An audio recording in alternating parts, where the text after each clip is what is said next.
Oh, what's up guys, welcome back to my channel, and if you're new here then welcome to our little corner of the internet. Today we are visiting a channel we have visited many times before but not in a long time, Casual Geographic. Today's video is titled The Science Behind the Gang Wars of Whales.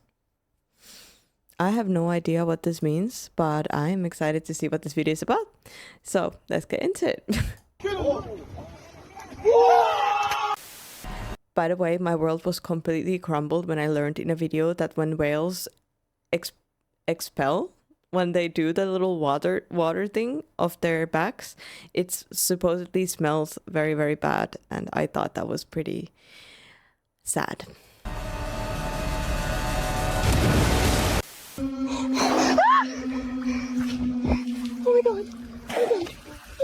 Oh no. The ocean is the world's oldest hood, so makes sense that the gang wars of the animals in it are titanic. There's Avengers levels of conflict happening under the waves, and in the center of it all is Sea Thanos. The orca's range is everywhere. Its diet is everything. Their breeding season is a day that ends in Y. They hunt whenever and no one ever hunts them. Orcinus orca is really that guy. It's an apex evolutionary attack dolphin, known to give great white sharks PTSD, and scare the literal, no figurative feces out of the biggest predator alive. We'll get to that. The Okay, guys, get ready to get traumatized. Cetaceous sea panda is an intellectual vibe check with a street name. Killer whale, a name they got after ancient whalers watched what a barcoded armada could do to a barnacle bus stop. With the size, intelligence, and power of friendship, the whale killer might just be nature's favorite, and there's virtually nothing on the ocean census that can't get orked. But all that dominance has a cost. Like an ocean kingpin, orcas have made a lot of enemies, and there's at least two that'll bully them back. It all comes back to the often forgotten rule of nature. Oh, it's a bear. Wait, why is my video lagging? Did you guys see that? Wait, we have a bear and the video is lagging. I need to go fix some things. I'm gonna come back with the barriers. Okay, we are back with the barriers and we should be good now. A predator has to be convinced you're worth the effort, but prey will turn you into past tense before you go offense. The world of whale beef is messy with alliances, rivalries, and straight mob mentality, because for every orca, there's a pack of pilot whales. This is what orcas see in their nightmares, allegedly. Let's talk about it. Every dolphin is a whale. What is that? Never have I ever seen that animal before. But not every whale is a dolphin, and pilot whales are a very big dolphin. They're the second biggest dolphin, only beat by the ocean equalizer. Pilot whales look like off-brand belugas, and that's pretty close to their personality. Pilot whales have been called the Ferraris of the sea, being clocked at over 30 miles per hour while hunting, and they'll use this speed to run up on pods of orcas. That, and the fact that pilots can roll in pods that get to over 100, is why killer whales may have a healthy amount of fear in a deep fake dolphin. Scientists in Iceland have seen orcas go from socializing to dead silent to suddenly synchronizing a retreat before a group of pilot whales pulled up. In some cases, the orcas were literally run out by the pilots, with both since scientists in Norway played the sound. And we know for a fact, pilot whales actively look for problems, since scientists in Norway played the sounds of orcas feeding, and that got their boat confronted by the pilot pack. It's even escalated to pilot whales imitating the calls of killer whales, and considering killer whales in different areas can have different dialects, pilot whales learn to lampoon the exact kind of orca in their neighborhood. They have different dialects in different areas. That means that they're kind of like humans, like they have different languages depending on where they are in the world. How interesting is that? I think that's pretty cool. What is my hair doing? Some say it's a form of ocean incognito, where they use sound to camouflage. But there's a world where pilots got so sick of the gimmicks they learned the language just to talk that cetacean shit. But it's not one-sided, as orcas will pack up and prey on pilot whales. There's also been more than one case of a group of orcas traveling with an orphan baby pilot whale, adopting it either as progeny or a practice dummy. My theory is that the trauma of losing a baby drives a mother orca to do the next best thing: kidnap an infant pilot whale and try to brute force parenthood. It's a conflict that still has a lot of questions, and this story might just have another chapter. Cause what are the odds the orca's two biggest enemies are friends? Humpbacks prove you can always be a bigger hater, and there's no bigger hater than the one that interferes with orca hunts. even when the target isn't another humpback. In 5 decades of studying humpback orca spats, in only 11% of them did the killer whales actually go after them. The other 89 involved orcas plotting on a completely different animal and the humpbacks getting involved to play defense. In fact, in over 100 encounters, the humpbacks approached the orcas 37% of the time, and the orcas Nice. were the instigators 26%, meaning when scientists could tell who wanted smoke, 58% of the time, the humpback mafia started it. Why? Well, maybe ask the pilot whales. Pilot whales and humpbacks have been seen socializing off Hawaii, with humpbacks even seeming to pet I feel like they have a way more intricate community than what we believe down there below the ocean. Like, this makes sense. the pilots with their fins. They've even been caught communicating with each other, two completely different species.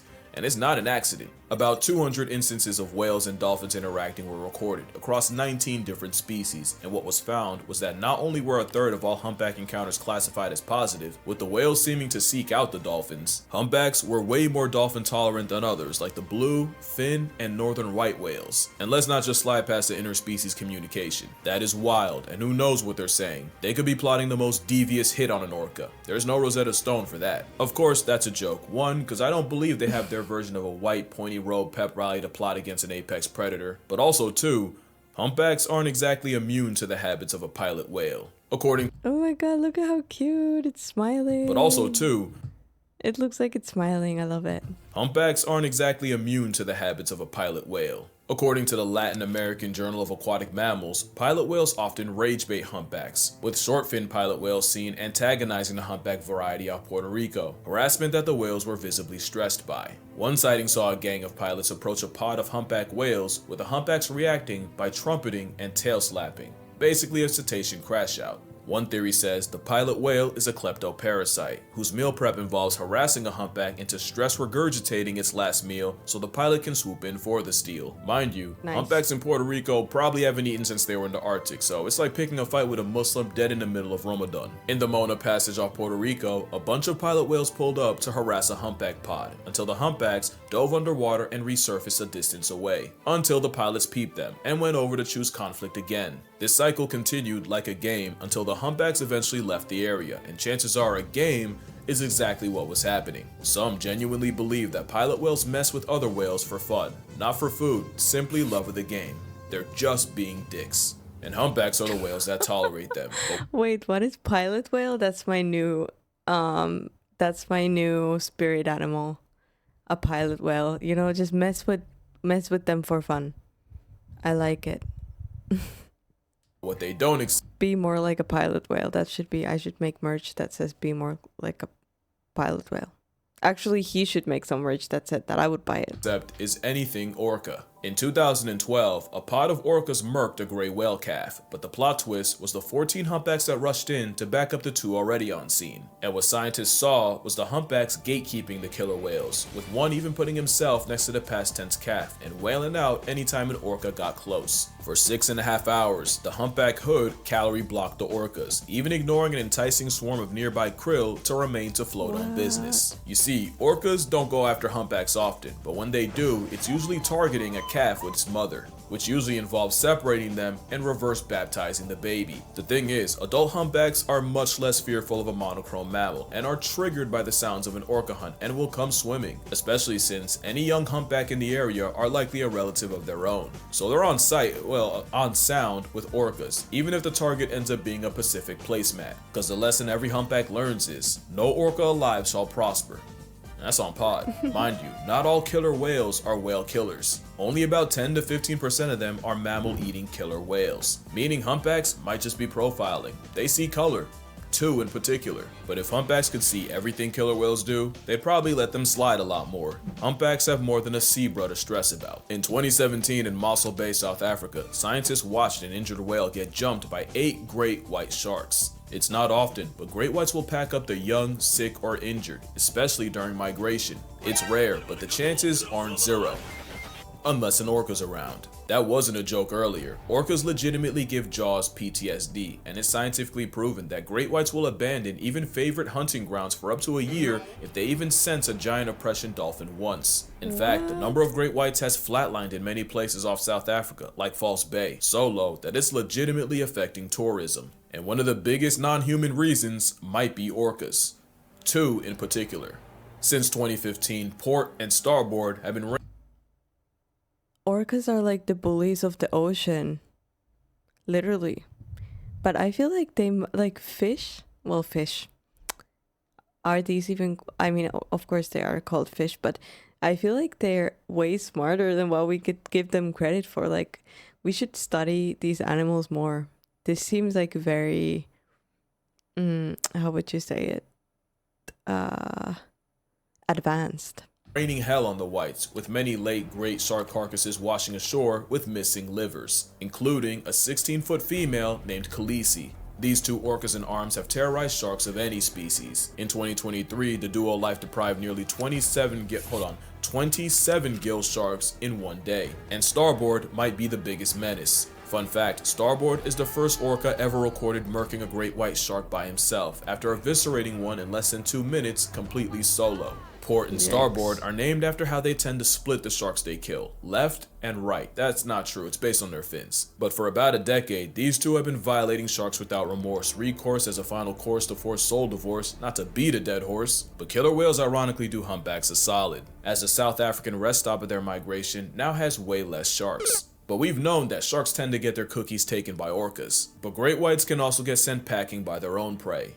It's well known that a sea lion to a shark is basically a chew toy, with one fur seal having no chance against a 16-foot, 2,000-plus-pound bioweapon. But this movie has an alternate ending, with gangs of fur seals mobbing hunting sharks. Imagine getting chased out of a drive-thru by a horde of homicidal hot dogs. No, that's just you. sharks' reality. It's the same mob mentality humpbacks use on orcas, and fur seals will press a great white into retreating back to sea. This weaponized friendship has been clocked all the way back to 2005. With a group of adult male Australian fur seals jumping a great white shark that wandered too close to the colony's pups. But orcas might have just lit a fuse under the fur seals. The decline of great whites in places like False Bay may have honestly boosted the confidence of the seals. Not only do they now act way bolder, studies showed that the stress hormone levels of fur seals in False Bay went down as the shark numbers did. Orcas might take the seal out the sea and leave it with an L, but they might have also emboldened the fur seals against their biggest op. Do they just yeet seals The seal like out that? the sea and leave it with an L, but they might That's really sad. have also emboldened the fur seals against their biggest op.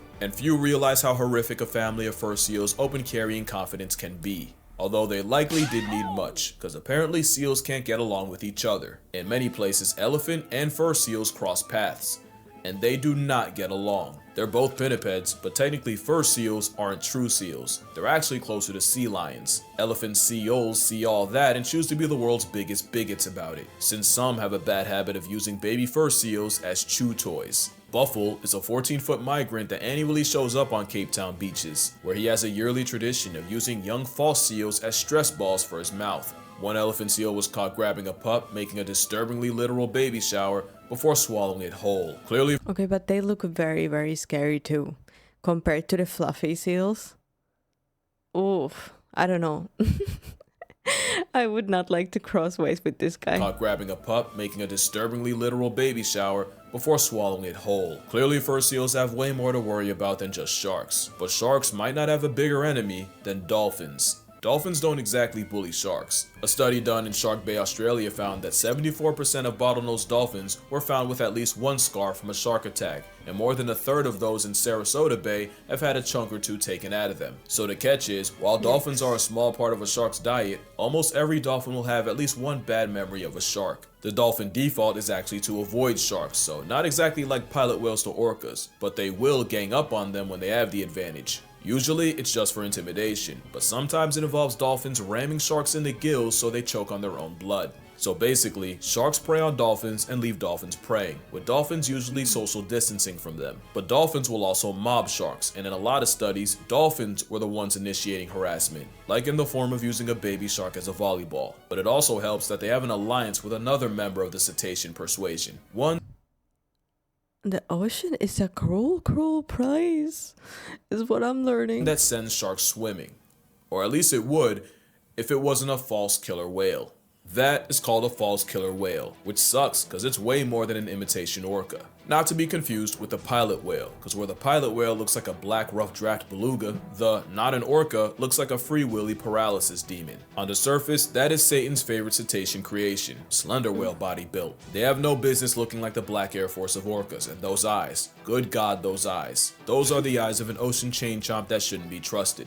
And that's why you don't judge a whale by its mugshot. False killer whales will often form relationships with other dolphins, especially bottlenoses. These bonds can last years and cover hundreds of ocean miles, especially in New Zealand, where falsies will actively seek out dolphins, not just to hunt together, but to play too. And scientists swear that individuals can recognize each other even after years of separation. In fact, false killer whales and dolphins will often merge pods to form a giant superpod, up to 1,000 strong. It goes deeper, with stories of falsies responding to the distress calls of other species, and even aiding other dolphins during childbirth. As close as you think pseudo-orcas and bottlenoses are, they're closer. How close? Well, when a male falsie and a female bottleface get close enough, the outcome is called a wolffin.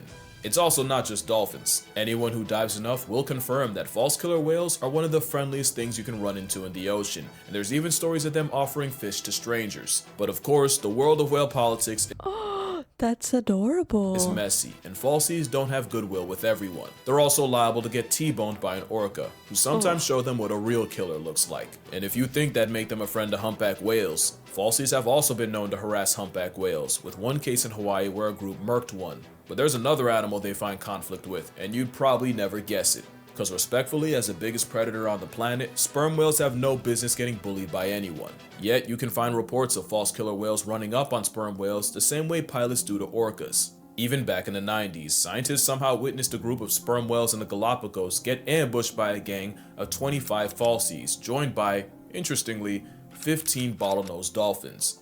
I told you they were tight, but it was likely a bluff that didn't accomplish any real damage. Which isn't always the case. There is one animal with the audacity to hunt modern-day Leviathan, but at this point it should be no surprise.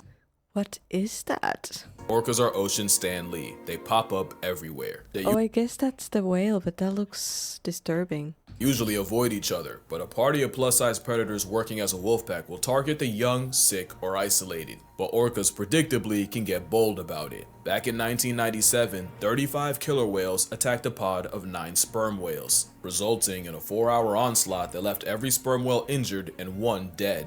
20 years later, a pod of 8 killer whales ran up on a group of 100 sperm whales off Sri Lanka. That's not a typo. Nobody died, but the audacity was nearly fatal, especially since sperm whales, for whatever reason, don't really fight back. Their main defense is to get into a formation called a rosette, with the weak put in the middle. There's that, and serving a poop slushy at orcas, since real-life Mobies will also use a cloud of diarrhea as a Ew. I was just about to say that's so sweet. They're just like accept their fate and put the weakest ones in the middle. But this cloud of diarrhea, I don't know how I feel about offensive it. self-defense. This bowel bath bomb is sometimes enough to save their lives, but it also means orcas Ew. have the ocean's biggest predators soiling themselves by the metric ton. But it seems there's one predator orcas won't hunt, and it's the most successful and most destructive one of it's us. You know it's us. Outside of a glorified fishbowl, orcas have never been known to kill a human, or at least never been caught doing it. In fact, not too long ago, there was a time where humans hunted alongside orcas, with the two working together in New South Wales, Australia. Basically, the orcas would herd the whales to shore and then alert the whalers with a tail slap, and the law of tongue meant the orcas were entitled to the lips and tongue of anything they helped you kill. Even today, a wild orca is less likely to feed on you than just feed you. For as long as we've known them, humans have been on the orca whitelist, and that might just be changing. You see, orcas are intelligent enough to have different cultures and trends.